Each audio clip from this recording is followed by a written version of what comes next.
Hi hello नमस्कार मंडळी, कशा आहात सगळे? आशा करते स्वस्त असाल, मस्त असाल. मी वर्षा तुम्हा सर्वांचा आणखीन एका नवीन व्हिडिओमध्ये आणि खूप दिवसाचा पेंडिंग हा व्हिडिओ आहे. मी गेल्या वर्षीपासून म्हणत होते तुमच्यासोबत मी सासरच्या घराची होम टूर दाखवेन पण काही कारणास्तव होत नव्हतं शूट. कारण की मध्ये पण दिवाळी गेली. दिवाळीला मी गावाकडे एकतर मी वर्षातून 2दा जाते, दिवाळी आणि उन्हाळ्यामध्ये पण यात्रेसाठी 5-7 दिवसासाठी जाते. चला म्हटलं आज टाईम होता तर तुमचं व्हिडिओ शेअर करावा. तर तुम्हाला बघितलं पहिल्यापासून व्हिडिओमध्ये बाहेरचा रोड आहे एक छोटासा आणि 2 गेट बनवलेले आहेत, एक छोटं गेट आणि एक मोठं गेट. आणि छोट्या गेटमधून मध्ये आलं की इकडे सगळी झाडं लावलेली आहेत. तर उन्हाळ्यामधून काहीशी सुकून गेलेली आहेत, पण काय आहेत ती खूप छान आहेत. आंब्याचे 2 झाडं आहेत मोठमोठे, एक मोठं आहे आणि एक छोटं आहे. इथून जिना आहे. पहिलं इथं आधी जेव्हा आधी छोटं घर होतं तेव्हा इथं गाडी वगैरे लावण्यासाठी आणि कपडे भांड्यासाठी इथं जागा होती. पण ती त्याच्यानंतर नळ काढून टाकला आम्ही आणि फक्त जाण्यासाठी बाकीचं सामान ठेवण्यासाठी जागा ठेवली. इकडं थोडंसं समोर आलं की अगोदर एक रूम होती, तर ती रूम पार्किंगसाठी आम्ही पाडली आणि तिथं पार्किंगसाठी जागा केली. आणि लहान मुलांच्या गाड्या, बोरके, आरोहीची, शौर्याची, सायकल्स वगैरे आणि गाड्या लावण्यासाठी जागा पाहिजे होती म्हणून. तर इकडं ना एक अगोदरचं बाथरूम होतं, त्याला फक्त रिनोव्हेशन केलेलं आहे. कारण की माझ्या सासऱ्यांचा असं थॉट होता की पाहुणे रावळे वगैरे आले किंवा मग बाहेरच्या बाहेर हातपाय तोंड वगैरे धुवायचं असेल तर तिथं बाथरूम पाहिजे होतं.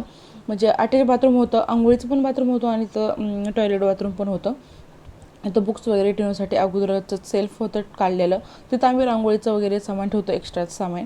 तर इकडं एक छोटंसं गेट आहे. इकडून अगोदर जिना होता, गच्चीवर टेरेसवर जाण्यासाठी हा जिना होता. पायऱ्या ह्याच होत्या फक्त, त्याच्यानंतर फरशा वगैरे टाकल्या.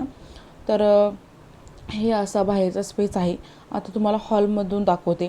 तर आता हॉलमध्ये पहिला कलर वेगळा होता, आता नंतर कलर वेगळा केलेला आहे आणि घरामधलं सामान थोडंसुद्धा चेंज केलेलं आहे. हा जो पडद्यापाशी जे शोकेस आहे ना ते पडद्यापाशी होतं आणि सोफा पहिला वेगळा होता. आणि आता हा नवीन सोफा घेतल्यामुळे ना, एल साईज सोफा घेतल्यामुळं शोकेस आम्हाला इकडं ठेवावं लागलं आणि थोडीशी जागा मध्ये रिकामी झाली. तर स्टूल आणि खुर्ची एक असते एक्स्ट्राची आणि बाकीचं जे एक्स्ट्रा सामान होतं ते आम्ही तिसऱ्या मजल्यावर ठेवून दिलं. टी व्ही आहे ह्या जागेवरच होता.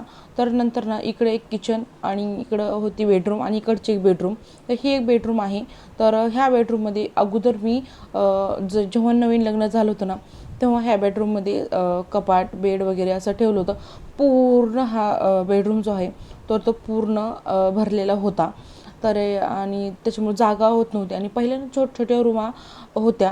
पण ठीक आहे ना, त्यावेळेस त्यांच्या जेव्हा हे छोटे होते ना तेव्हा त्यांना मोठे वाटत होत्या. नंतर फॅमिली जशी जशी मोठी होती तशी जागा पुरेपुरी पडते. हे प्रत्येक घरामध्येच असतं.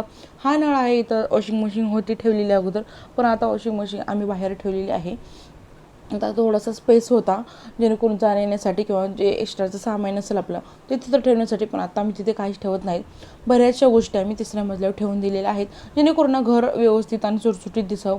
हे आहे किचन आणि किचन बऱ्याचपैकी बदलतं. इकडची जागा इकडे, इकडची जागा इकडं, बऱ्याच गोष्टी बदलतात. पण काही गोष्टी ज्या त्या ठिकाणीच आहेत. तसं म्हणा हे रॅक वगैरे, फ्रीज असेल आणि आत्ताच दुपारचं जेवण वगैरे झालेलं होतं त्याच्यामुळे भांडे वगैरे क्लीन केलेली तिथं साईडला ठेवली.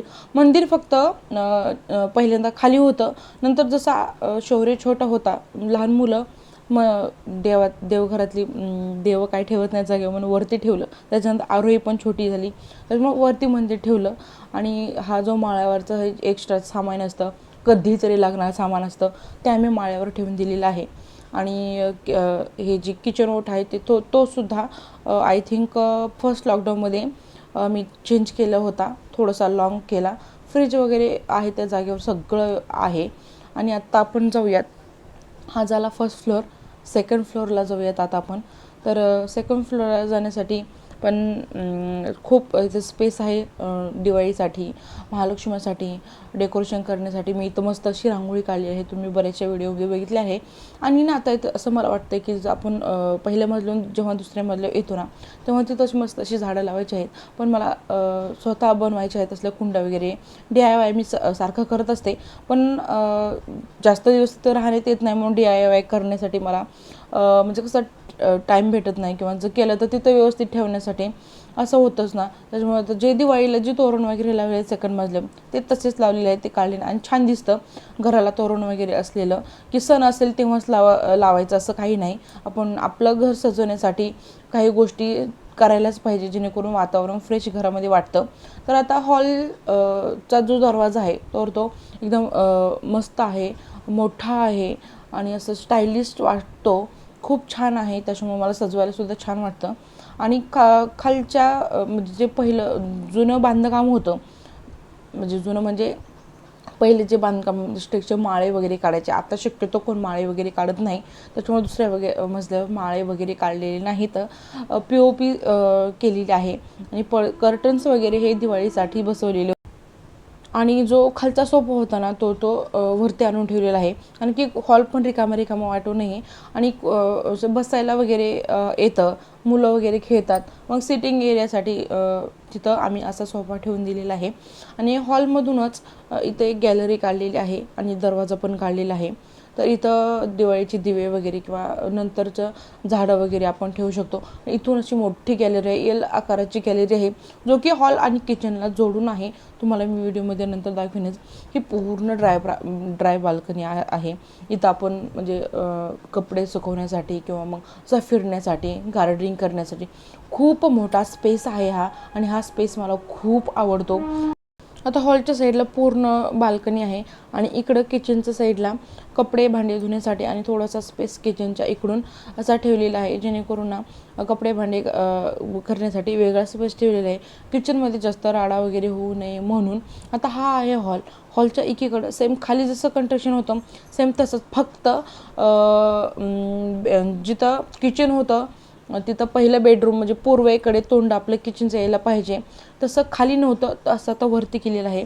सेम तसंच आहे, फक्त बेडरूम आणि किचनमध्ये थोडंसं चेंज झालेलं आहे. इथं जे खाली किचन होतं त्याच्यावरती एक बेडरूम आलेले आहे आणि इकडे एक एक्स्ट्राची जी रूम होती आमची ती पार्किंगसाठी केलेली आहे, त्याच्यावरती किचन केलेलं आहे, जेणेकरून पूर्वेकडे स्वयंपाक करताना आपलं तोंड पूर्वेकडे येईल वास्तुशास्त्रानुसार. आता दुसरी जी बेडरूम आहे त्याच्यासाठी पण एक बाल्कनी केलेली आहे, पण तिथे सध्या काहीच नाही. तिथं कूलर होता आणि आता उन्हाळ्यामध्ये जास्त गरज लागत नाही, त्याच्यामुळं सगळं बंदच ठेवलेलं असतं. या ठिकाणी एक सेल्फ काढलेला आहे, जेणेकरून आपलं छोटं मोठं सामान आपण इथं ठेवू शकतो. इथं अटॅच बाथरूम वगैरे आहे आणि खाली जसं आहे तसंच पूर्ण असा स्पेस आहे इकडं जाण्या येण्यासाठी. हे आहे वरचं किचन, एक्झॉस्ट फॅन वगैरे आहे आणि तुम्हाला म्हटल्याप्रमाणे मॉडर्न किचन हे बनवायचं आहे पुढं चालून, जेणेकरून आता ट्रॉल्या वगैरे प्रत्येकच किचनमध्ये असतात. प्रत्येक गृहिणीचं स्वप्न असतं की माझं किचन असं असावं, माझं किचन तसं असावं, XYZ. तर तशा पद्धतीने नंतर आम्ही मॉडिफिकेशन करणार आहोत त्याला. आत्ता गरज नाही म्हणून ते तसं ठेवलेलं आहे. आणि जे एक्स्ट्राचं पेपर लहान मुलांची हे शौर्याची नावरीची खेळणी वगैरे बॉक्सेस, जेणेकरून नंतर त्याचं DIY करणार आहे मी ते बॉक्सेसचं. आणि ह्याचे मोठमोठे बॉक्सेस मला फेकून द्यायला आवडत नाहीत, त्याचा पुरेपूर यूज केला पाहिजे कोणत्याही गोष्टीचा, त्याच्यामुळं. तर आणि इकडं पण एक तुम्हाला म्हटल्याप्रमाणे दरवाजा आहे, जेणेकरून कपडे भांडे करण्यासाठी जागा आहे तिथून जाण्यासाठी. तर आता हे झालं किचन. आणि आता ही आहे एक दुसरी बेडरूम. तिथे आणि वरच्या प्रत्येक रूमला फक्त किचन सोडून POP हे लाईटिंग वगैरे केलेली आहे आणि प्रत्येक रूममध्ये थोडी लाईटिंग चेंज केलेली आहे आणि थोडी डिझाईन पण चेंज केलेली आहे. तरी कर्टन्सना जे कलर मॅचिंग होते ना अशा पद्धतीने केलेले आहेत. आणि एकीकडे काय झालेलं आहे, एक असा मोठा जर पडदा घेतला एकच लागेल, 2 जास्त होतील, म्हणून तो पडदा पेंडिंग राहिलेला आहे तिथं लावायचा. गरज नाही वाटत आहे म्हणून तो आत्ता लावलेला नाही, जेव्हा गरज वाटेल तेव्हा लावायचा आहे मला त्याच्यामुळं. आणि तो पूर्ण जर रात्री लाईटिंग लावली ना तर खूप सुंदर दिसते. चला आता आपण बोलत आलो आहोत टेरेसवर, म्हणजे 3ऱ्या मजल्यावर.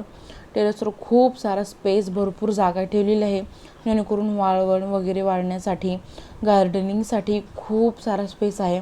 पण आता हळूहळू इथं गार्डनिंग वगैरे आणि अगोदर आम्ही खूप गार्डनिंग करायचो, कोथिंबीर, धनिया सगळं लावायचो आम्ही.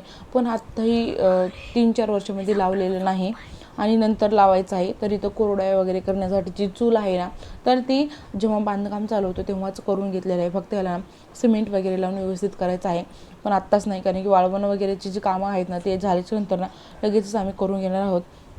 म्हणजे कलरचे मोठमोठे बकेट होते ते तसं ठेवलेले आहेत, जेणेकरून जेव्हा आपण गार्डनिंग करतो ना तेव्हा जास्त कुंड्या आणायची गरज लागणार नाही आपल्याला. बकेट अर्धा कट केले की त्याची कुंडी मस्तपैकी तयार होते. आणि जेव्हा आपण स्वतः एखादी वस्तू बनवतो ना त्याचं सुख हे आनंद हा वेगळाच असतो. त्याच्यामुळे हा बकेट आम्ही तसाच ठेवायला लावलेला आहेत. आणि जे फर्शचे तुकडे वगैरे ते असतात ते साईडला ठेवलेले.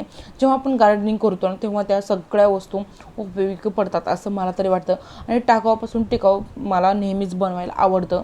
आणि बाहेरून विकत आणण्यापेक्षा जी घरी आपण गोष्ट बनवतो ना ती खूप स्पेशल असते प्रत्येकासाठी. आणि ह्या वरती 2 स्टोअरूम बनवलेले आहेत, जेणेकरून आपलं जे रद्दीचं सामान ही एक पूर्ण स्टोअरूम बनवली आहे. एक थोडी मोकळी आहे, त्यात काहीच नाही आहे, फक्त एक बॅलर ठेवलेलं आहे, जेणेकरून कधी पण आपल्याला लागतं कार्यक्रम वगैरे असला की. आणि टेरेसवरून हा व्ह्यू तुम्ही बघू शकता. संध्याकाळी पण खूप छान सनसेट बघायला भेटतो. याच्यात खूप सनसेटचे व्हिडिओ टाकलेले आहेत. आणि त्याच्यामुळं ना आणि हा पूर्ण एरिया असा दिसतो. गार्डनिंग वगैरे केल्याच्यानंतर मी तुम्हाला नंतरच्या व्हिडिओमध्ये दाखवेलच. आणि हा वरच्या 2 टाक्या, एक पिण्याची आणि एक पाणी सांडण्याची. आय होप तुम्हाला आजचा हा व्हिडिओ आवडला असेल तर चॅनलला प्लीज लाईक करा, शेअर करा, सबस्क्राईब करा. खूप दिवसाचा हा पेंडिंग व्हिडिओ होता, सक्सेसफुली झाला. Bye bye.